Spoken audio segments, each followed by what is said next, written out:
Welcome back to a brand new video, ladies and gentlemen. Today we are going to be figuring out from a few law professors on exactly what the order from the judge that is saying that the OMP cannot, or OPM cannot directly fire employees from other agencies and what the difference is. Let's get into it and explore it in today's video.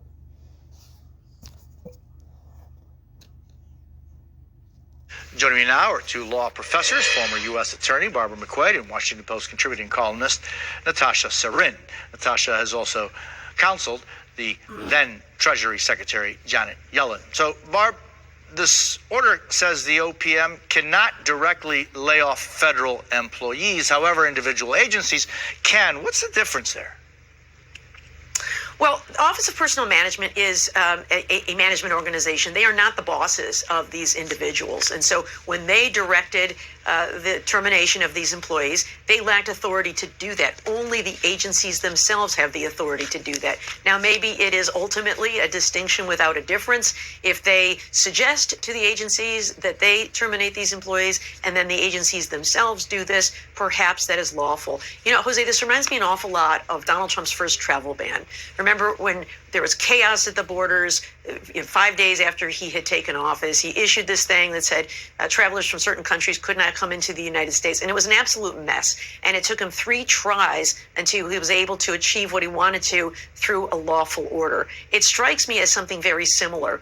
Ultimately, if he wants to fire probationary employees in the federal government, he probably can do that. But it is going to take a few rounds of figuring it out, how to do it at the right level before he can be successful in executing this plan.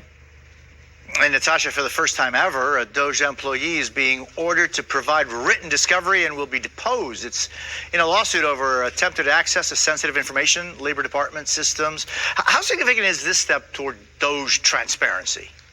Yeah, I mean, big picture, kind of what is striking about what's happening right now is you have DOJ and you have Elon Musk as kind of this unelected and basically unchecked set of powers in the federal government that are reshaping the government in such meaningful ways. It's around data access. It's around, as Barbara's talking about, these massive sweeping changes to who works in the federal government.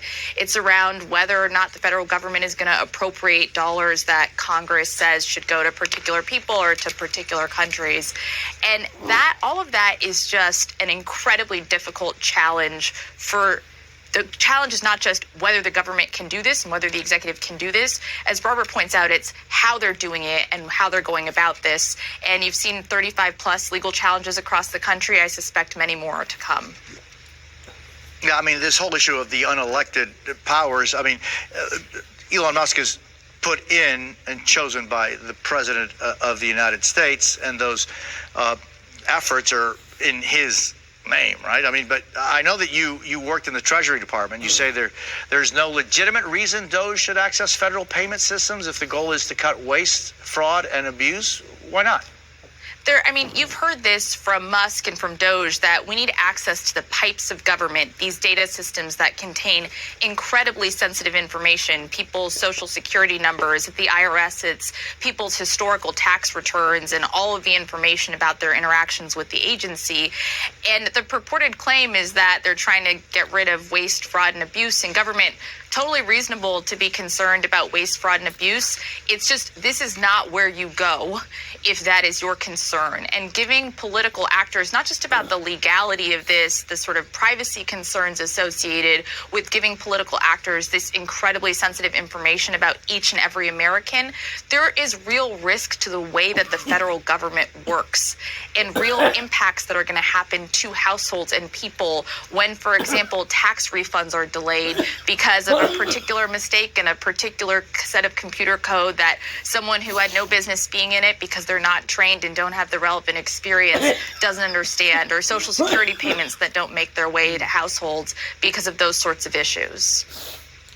Natasha, how is it that, I guess, how do you carry out a restructuring of the federal system, if not by going in and finding out where there is possible abuse, fraud, or just misuse of funds? I mean, when was the last time that we all heard about programs, tens of millions of dollars going to programs that maybe, just maybe, would not be the priority of this administration or any other? In other words, if nothing has been done in the past, why not focus on how things are being done now, making sure that there is no trampling of individual rights?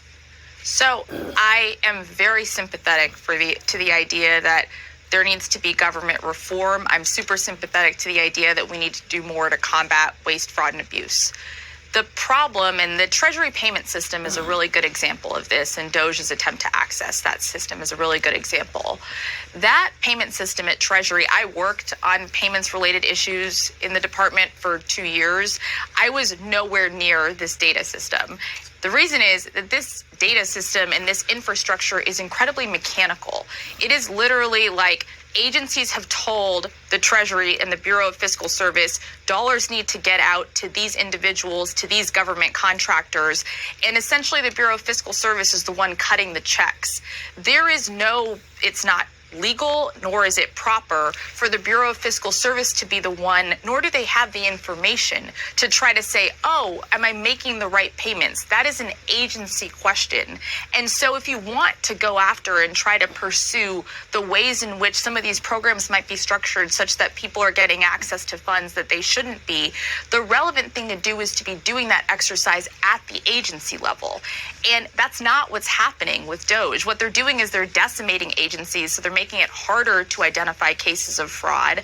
And what they're doing is trying to tell the Bureau of Fiscal Service, don't issue those payments, which is something they frankly have no legal authority to be doing.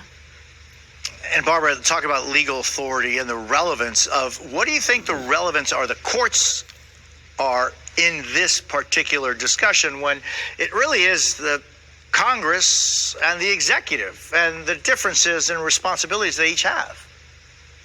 Yeah, such a good point. Congress has the power of the purse. Congress has the power to say, we want to spend money on this thing. And then the president's job is to take care that the laws be faithfully executed by spending the money as described. There's even an anti-impoundment clause in the Constitution that says the president doesn't get to hold all the money. The president is supposed to faithfully distribute the money as Congress has deemed fit. But you ask about the rules of the court, and that is, if the president is not doing his job to faithfully spend the money the way Congress has said he should, then it's the role of the courts to step in, and that's what we're seeing.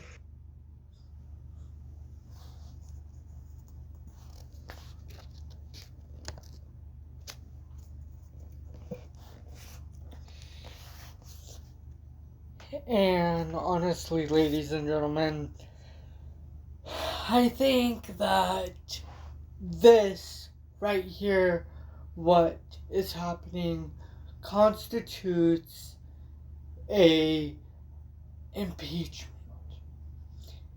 Why do I think that right here constitutes an impeachment? Here are the reasons why I think that what's happening right here constitutes an impeachment. Is because, one, Donald Trump is not only committing illegal acts as president, but he's also, two, an insurrectionist, which also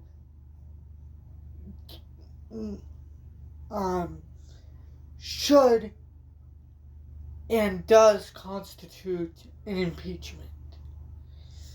3, he's a felon, and he's a 4, failed businessman who does not know what the hell he's doing. Because it all comes from in here. Not just doing this blah blah blah and chatting his way away with our enemies and committing crimes. That is not the way. So I don't care who is the one that is saying that what these judges are doing currently, especially you, J.D. Vance, I do not care one bit of what you say. You need to shut your mouth.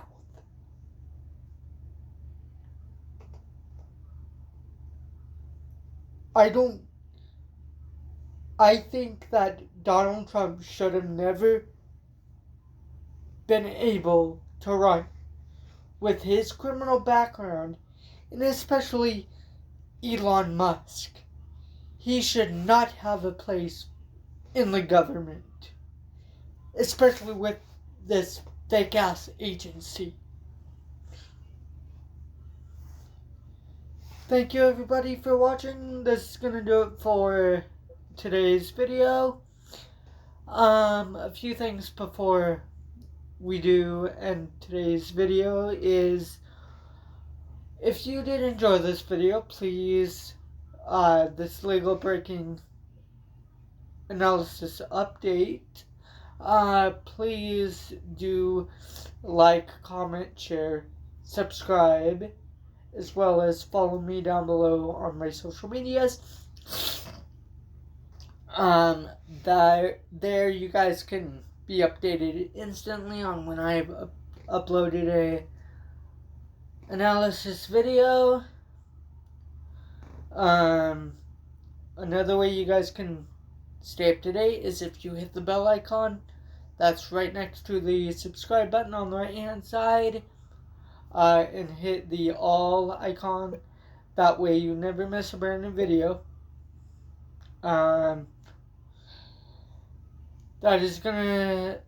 That's all that I have for today's video, ladies and gentlemen.